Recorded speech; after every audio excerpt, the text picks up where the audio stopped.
I ran into this last week. Here's what fixed it for me.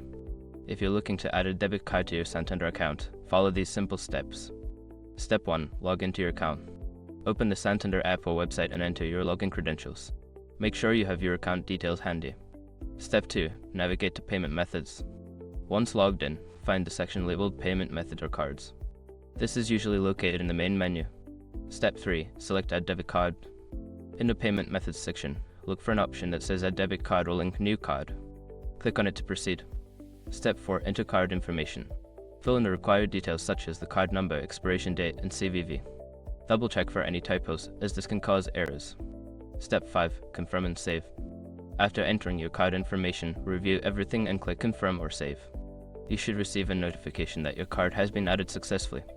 If you encounter any issues, make sure your card is not expired or blocked. Adding a debit card is usually straightforward, and following these steps should help you get it done quickly. Happy banking!